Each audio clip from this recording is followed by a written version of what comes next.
Gabi. Anong pong pangalan mo? Po? Anong pangalan mo? Jairus Jealous.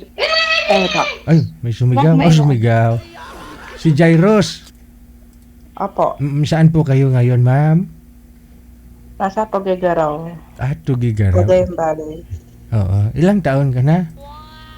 42. Sumali ka na po ba dito dati? Dalawang beses na po ako nakasali dito pero Ano? yung nakausap ko po before, Oh. may asawa po pala yun. Oh no. Oo. Pero Tapos hiwalay. kinabukasan. Baka hiwalay naman na yun?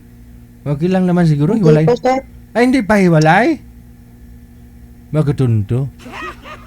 Ilang taon ka na, ma'am Jairus? 6 na taon na po mahigit. 6 na taon ka nang sumali dati? Hindi, dalawang beses na po ako sumali. Oo. Magdadalawang taon na po. Ngayon lang. Okay. Sige. So, ano naman pong hanap mo sa isang lalaki? Siyempre, yung walang asawa, di ba? Bukod doon sa walang asawa, ano pa? Nagtatrabaho po ako sa water station. Sa anong station? Anong station yun? Police station? Water station? Ano? Radio station? Water station sa tubigan po. Water Refilling. station. Water station. Ano po kayo ginagawa nyo doon? Ano lang po, maghuhugas lang naman. Tapos Refill. ako po yung magmamanage dun sa mga container na mga customer na ayos po po. Yung magre-refill, ganun. May kasama ka doon, nagre-refill. Shaker po. Ano yun? Dapat i-analyze mo na rin yung tubig na lumalabas doon kung malinis o yan o may amoy, di ba? Ganun yun, di ba? Opo. So, ibig sabihin, magaling ka tumingin kung anong klase mayroon yung lalaki. Tubig na na-analyze mo, tao pa? Opo. Ang gusto ko po sa lalaki yung mabait, ma-joker. Kasi ma-joker din po ako eh. Oh? Minsan, Hindi nga, joke ka nga pag minsan. nasa time, Gusto ko nga marinig yung joke mo. Sige nga. pwede naman po siya, DJ. Sige. Joke time! Sige nga. Anong joke mo? Hindi, depende po pagka depende po sa taong kausap ko. Kung medyo kalog ba siya, ganun. Okay. May mga tao po kasi na masyadong malayong iniisip. Parang lutang, no? Parang may sariling mundo. Ayaw mag-open. Katulad po yung nakausap ko before dito. Mo. Nakilala ko sa program niyo. May asawa pala. Kinabukasan ko kasi noon, Mm. nalaman ko na rin po na tumawag yung kanyang asawa. Tapos ang sabi ko, yung asawa niyo po, sabi niya po wala siyang asawa. Oo, bali yung babae po is pang-apat na pala. Bali, Kaya po binitawan ko na lang. parang pang-5 ka na pag sakali. Kung magustuhan mo siya, magkatuluyan kayo, iwanan niya yung pang-4, maging pang-5 ka. Kita mo lang, no? Artistahin yung nakausap mo dito 2 years ago. Gwapo. Salamat po, DJ. Ha? Gwapo ba yun? Salamat po. Hindi. Salamat. Tinatanong kita kung gwapo po ba yung yung nakausap niyo po dati. Siyempre, simple lang po yung matangos ang ilong kasi panguna ako eh. Okay. Ang hanap mo yung matangos ang ilong. Oo, at saka matangkad. Matangkad. Mga height, mga 5'6". Ano po ba yung Kasi height mo? maliit lang po ako eh. Ano pong height mo? 4'8" lang po ako ang height ko. 4'8". Ano naman po timbang mo? Gaano ka po kabigat? Ano pa? Gaano po kayo bigat? Ano po yung timbang mo? Ang timbang ko is nasa 50 plus. 50 plus. Okay. Lumayo ka nga sa camera kasi natatakot yung mga viewers natin. Yung mata mo daw yung nakikita. Naalala Mahina nga. po kasi yung signal. Hindi, ang lakas ng signal Naalala ko nga po talaga, sumali ka pala dito. Opo, naalala ko. Matagal na, 3 years na siguro yun, no? Oo. So, ngayon, ilan po anak mo? 2 po. Ilang taon na po yung bunso mo? Dito po. Ilang taon na ho siya? 6 na taon. 6 na taon. Yung panganay ko po, 13 years old, pero nasa Bulacan. Oh. Doon po siya nakatira sa kanyang lola. Kapatid ng mother ko. Sa kapatid ng mother mo. Saan na po yung tatay nila? Wala na po. Namatay na. Ilang taon na kayong byuda? 7 years. 7 years na. So, tapos 6 years yung bunso mo? Opo. Ano yun? Buntis ka nung namatay o gumawa muna kayo ng bata bago namatay? Ano po, yung nagkakasama pala, ano po yung sa COVID-19? Tanong ko kasi 7 years ago na siyang namatay. Pero 6 years old pa. 7 years na, tama. 7 years na pa ba? Ano po, inilihim na lang po nila sa akin yung pagkawala ng asawa ko. Kasi yung that time naman po yun is nasa delivery room po ako noon. Manganganak na po kayo? Bali ano po, may sakit po sa puso. Inilihim niya lang po sa akin. May sakit? Galing po siya ng trabaho noon. Tapos po nung nasa hospital ako ng that time ng madaling araw po. Madaling araw ng bandang 5. Yun po yung time na nag-aagaw buhay na po ako. Sa anak ko po. Kaya sabi ko, ba't ang bigat ng pakiramdam ko? Pero sabi ng mga pamilya ko na nagbabantay sa akin, andyan lang po daw yung asawa ko. Hindi daw, bawal po daw siyang pumasok sa anak. So, namatay po siya dahil sa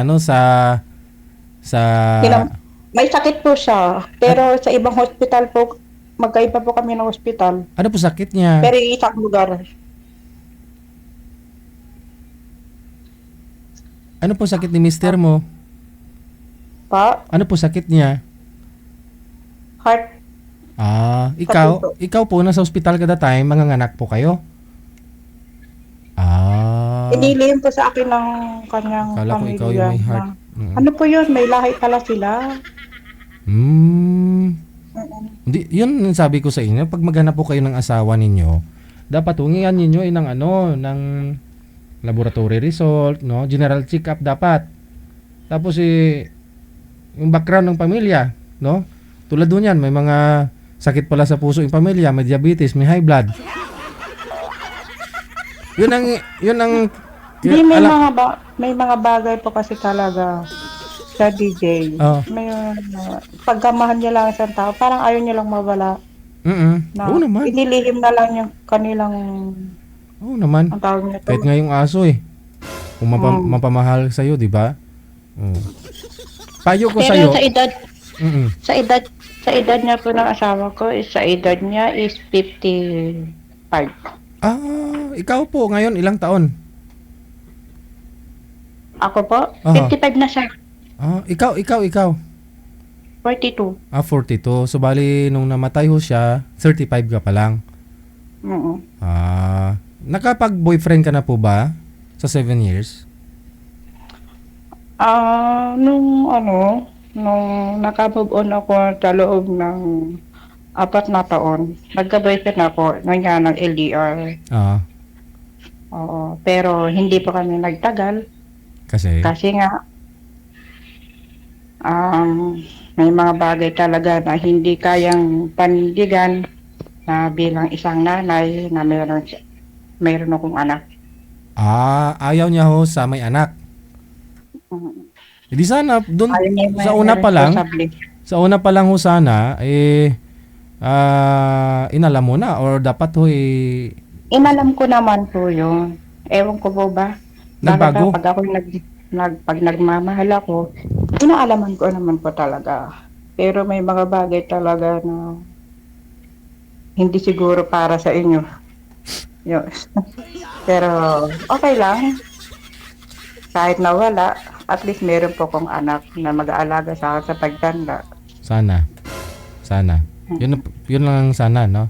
Ay pagdasal mo na sana yung anak mo ay aalagaan ka sa pagtanda mo. Kasi Sana po. may mga magulang ko kasi na hindi na swerte tulad po niyan.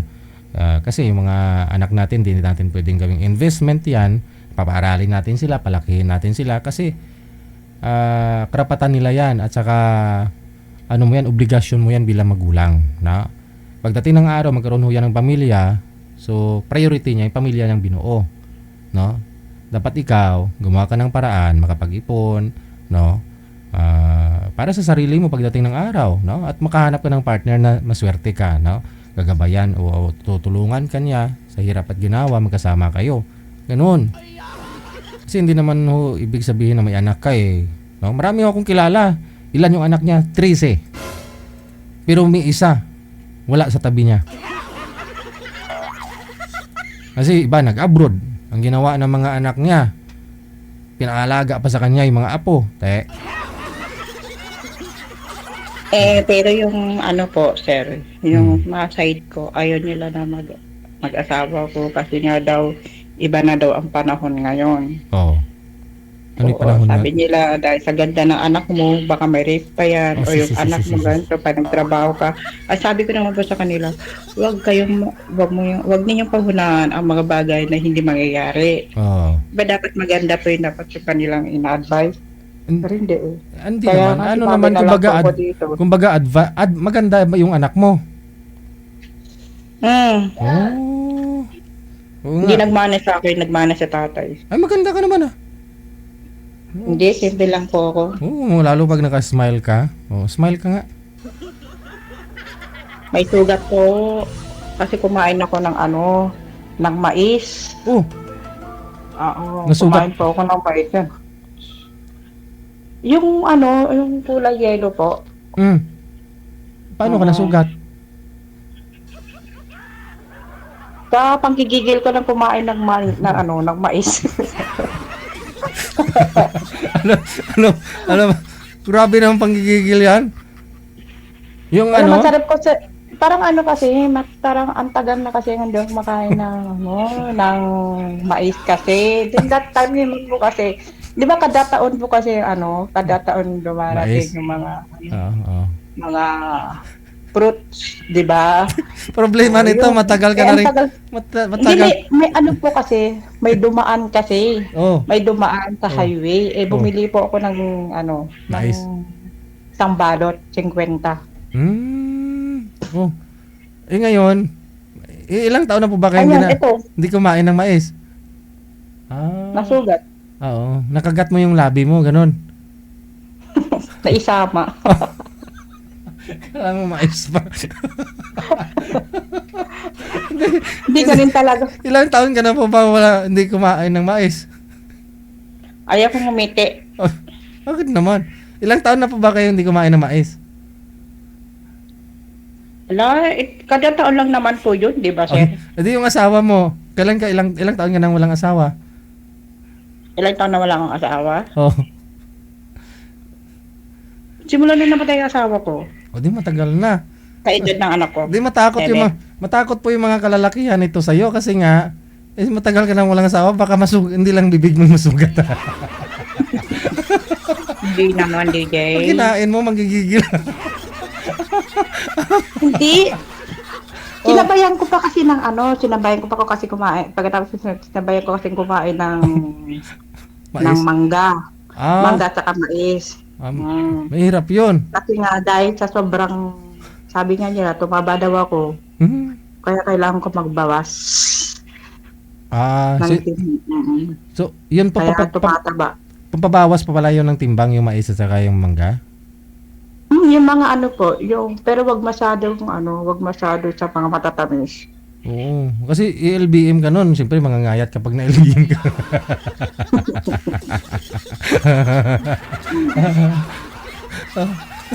Kaya kinakabahan na yung mga kalalakihan sa iyo, madam, kasi nga 7 years ka nang walang asawa, baka pagigilan mo daw. Panggigilan mo. Baka magkasugat sa... Hindi naman. Nagkataon lang kasi Sir DJ. Nagkataon lang naman kasi noon. Kasi that time kasi noon po, nasa water station ako. Nalikasan ako ng gutom.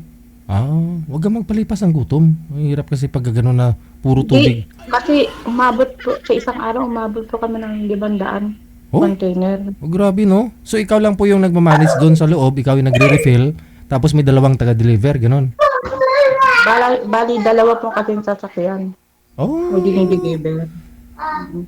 Ang hirap din pala, no? Magkano po isang container sa'yo doon? Porsintuhan yan, di ba? Arawan ka? Depende po kasi sa size. Meron yung 8 liters. May 8 liters is 10 pesos. Hindi, yung magiging sahod mo, kumbaga, magiging sahod mo sa'yo, magkano? Depende po kasi sa kinikita. So porsyento talaga kung ilang percent, no? Let's say 50% yung nasa may-ari, tapos 50% sa inyong mga tao.